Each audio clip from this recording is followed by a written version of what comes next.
स्मृति ईरानी के साथ ऐसा खेला हो गया, न मोदी न शाह, कोई कुछ नहीं कर पाया। राहुल गांधी ने पूरा किया सियासत का सबसे बड़ा बदला। दर दर भटक रही है स्मृति ईरानी। वो साल दूसरा था जब राहुल गांधी रोए थे, ये साल दूसरा है जब मैडम स्मृति को रोना पड़ा। सियासत में हर एक तस्वीर की कीमत होती है। ये तस्वीर स्मृति ईरानी की है। जब वो सांसद बनी तो आवास में घुसने से पहले पूजा कर रही थी। उनके ग्रहों ने उनके साथ ऐसा खेल खेला कि उनकी ये तस्वीर आज सियासत की सबसे बड़े बदले का अध्याय बन गई। इंदिरा गांधी ने सियासत में घमंड किया तो जनता ने तोड़ दिया। जिसको घमंड होता है जनता अर्श से फर्श पर ला देती है। ये 28 मार्च 2023 की तस्वीर है जब राहुल गांधी ने अपने घर का दरवाजा बंद कर चाबी मोदी सरकार को लौटा दी थी। स्मृति ईरानी राहुल गांधी को पप्पू की संज्ञा देती रही। सदन में कांग्रेस नेता और सोनिया गांधी का मजाक उड़ाती रही। लेकिन वक्त बदलते देर नहीं लगती। कौन रोड पर आएगा, कौन आसमान की तरह ऊंचा होगा, ये वक्त तय करता है।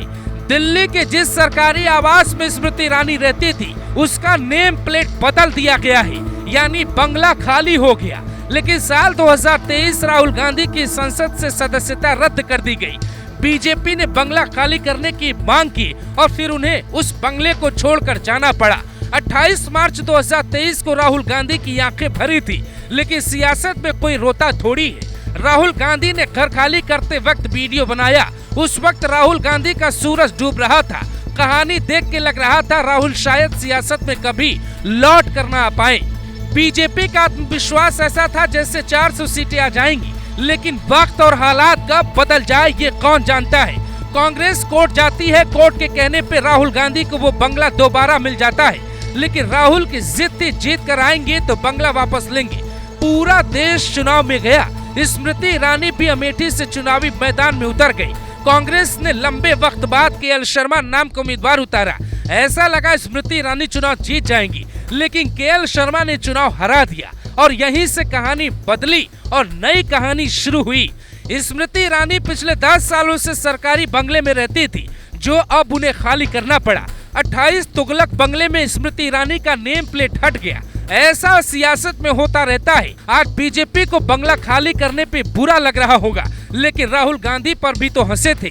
वैसे बंगला तो 17 पूर्व मंत्रियों का खाली करवाया गया, लेकिन स्मृति ईरानी का नाम सबकी जुबान पर आया। राहुल गांधी और पूर्व मंत्री स्मृति ईरानी की लड़ाई बड़ी हो गई। स्मृति ने राहुल गांधी को चुनाव हरा दिया था, इसलिए कांग्रेस किसी भी मौके पे केएल शर्मा को आगे रखती है।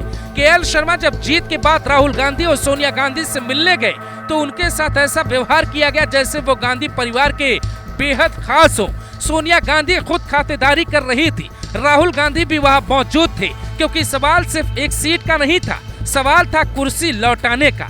क्योंकि सवाल सिर्फ एक सीट का नहीं था, सवाल था स्मृति ईरानी के घमंड को तोड़ के राहुल गांधी की कुर्सी को लौटाने का।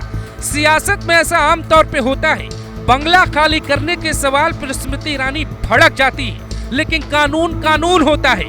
हार गए तो जाना ही होगा। सोशल मीडिया पे लिखा जा रहा है, एक यूजर ने लिखा है, पारसी होकर बीजेपी में शामिल होकर इनके हिंदुत्व की लहर के सहारे अमेठी से तो मैडम जीत गई, पर अहंकार में जकड़ी गई थी। इतनी बेशर्मी राहुल गांधी के खिलाफ किसी बीजेपी वाले ने नहीं दिखाई थी। सोनिया जी से बुरा व्यवहार हार और पतन की वजह बना। अंकित यादव नाम का यूजर स्मृति ईरानी पर लिखता है, ईरानी ने आखिरकार अपना बंगला खाली कर दिया। सबसे संतोषजनक पल देने के लिए केएल शर्मा जी का शुक्रिया। यहाँ सीखने को सिर्फ इतना है, कभी ईश्वर मौका दे तो गुमान मत करना। कुछ करने का घमंड करना, सब कुछ मिटाने का नहीं।